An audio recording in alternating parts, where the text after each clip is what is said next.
Manalangin po ng Panginoon sa mga susunod na araw na patuloy niyo po kami ingatan, gabayan, at ilayin niyo po kami sa anumang kapahamakan o anumang karamdaman. Sa aming mga negosyo o trabaho, dalangin po namin ang iyong pag-ingat sa amin at ipagkaloob niyo po sa amin ang sapat na pangangailangan upang mabuhay sa mundo nito, Panginoon. Kami po, Panginoon, napapasalamat sa bawat araw na ibibigay niyo po sa amin at sa bawat pag-asa na pinagkaloob niyo po sa araw nito sa amin. Dalangin niyo po namin, Panginoon, na pagkaloob niyo po sa amin ang kapayapaan sa mga puso at isip. Sa mga bagay, Panginoon, na hindi man po sambit na may mga dami, ay patuloy po namin pinapasalamatan at dalangin sa tanging pangalan ng mga anak na si Kristo Jesus ang Panginoon at tagapagligtas ngayon po kailanman. Amen.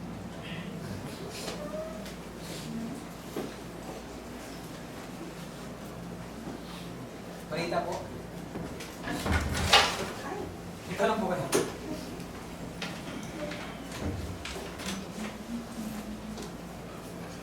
Kung wala akong tanong ay... Wala pa. Lumabot po tayo sa ating last song. At salamat po sa yung pong pagparito sa ating pong bisita. Welcome kayo sa mga susunod na pagkakataon ay makasama po namin muli kayo. Patuloy nating namnamin at isa buhay yung ating pong narinig. Nawa ay paglago pa yung ating pong mga pananampalataya. So, dumago po tayo sa ating pong panguling awitin.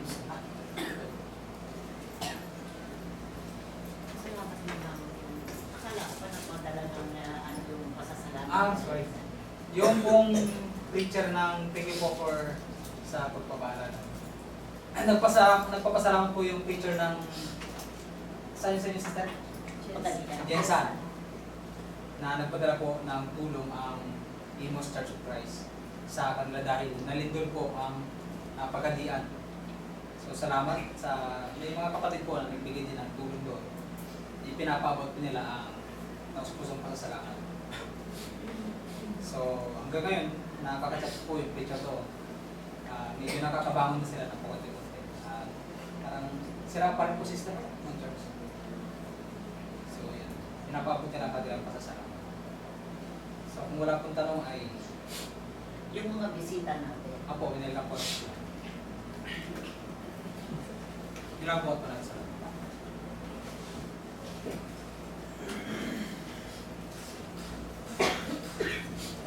para po sa ating muling awitin po natin bilang na 5, 4, 6. Tapos sa yung muling stanza po, may po tayo nga kung si David Galmea pa sa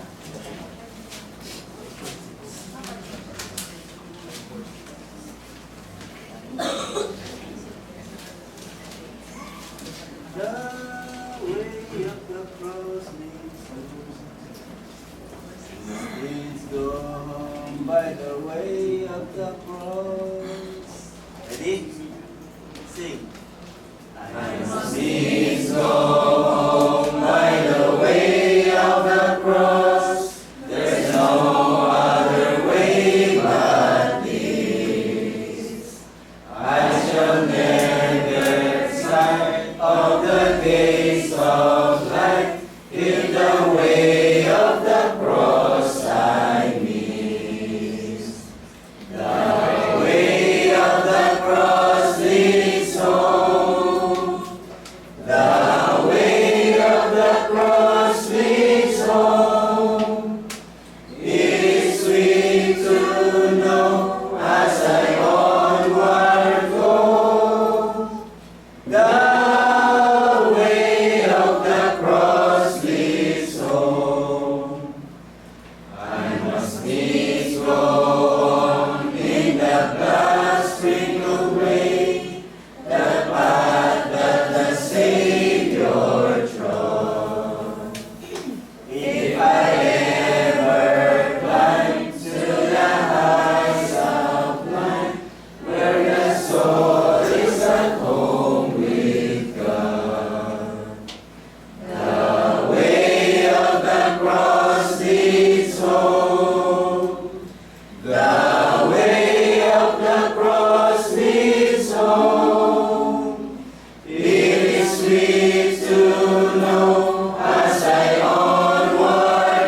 po ay gusto nagpapasalamat sa umaga ito, Panginoon, na niloob mo na kami ay bigyan ng panibagong buhay at sapat na kalakasan upang maramdaman, Panginoon, napakahalagang gawain ito na ito ay purihin sa iyong mataas-taasang pangalan.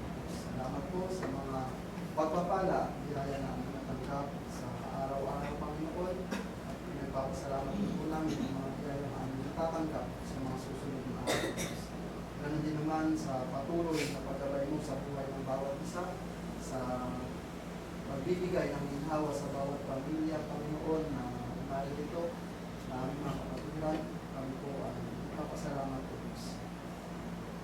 Panginoon, nawa ay naging karapat dapat kami sa pagharap sa iyo sa mga ito, sa ginawa ng pag-aawitan, pakikinig ng iyong banal na salita na siyang katotohanan, nagpapatuloy ng aming pananampalataya sa pagkakapatid. Nawa ay maging matibay na pundasyon namin upang kami ay maging malakas, maging matatag sa pagharap sa aming mga suliranin, sa tukso, sa masama, at sa kaaway, Panginoon, sa sanlibutan ito, O Diyos. Nawa ay patuloy mo kami bigyan ng kapayapaan ng aming puso at isipan sa araw-araw po namin pamumuhay. Ikaw ang mauna. Sa ganun, Panginoon, ay magkaroon kami ng maayos na desisyon sa aming mga buhay.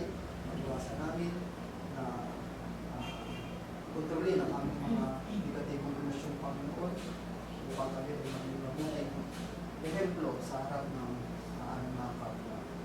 Hiniling namin, Panginoon, sa umagang ito na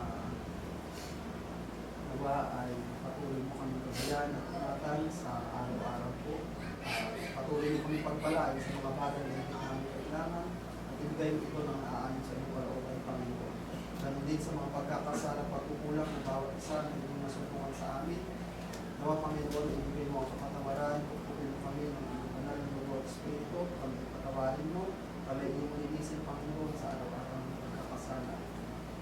Panginoon, sa mga kapatid po namin na hindi po namin nakasama sa pagkakataon po sa aming mga kadahilanan, nawa ay ingatan at gabayan mo sila, Panginoon, bigyan mo sila ng kalakasan, nawa nasa maniman sila ng karamdaman at bigyan mo ng pagalingan ng kanilang mga sakit, Diyos, at makasama namin sila sa mga susunod na pagkakataon na gumagawa ng ganitong gawain, Panginoon, sa aming harapan.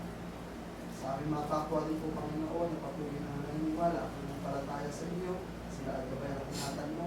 Sa mga hindi naman po tuluyan pang nakakarinig ng ulit katotohanan sa salita at hindi pa nagkakaroon ng pananampalataya na bagaya namin, sila ay pakitaan mo, Panginoon, ng iba't ibang himala sa iba't ibang kaparaanan upang kanilang masumpungan ang iyong kapangyarihan, Panginoon, at sila ay magbubunga din ng pananampalataya at Espiritu, Panginoon. Nawa ay hindi mo ang aming mga panalangin at sa aming pagsamantalang paghiwa-hiwalay, ikaw siyang bigay na pag-iingat sa bawat sa Panginoon ng makarating ng ligtas sa kanilang pupuntahan at maging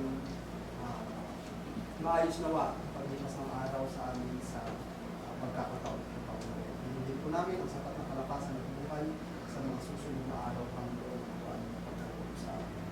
Ang mga bagay po ito ay aming ginagalamit ng hiling sa tanging pangalan ni Jesus na aming Panginoon.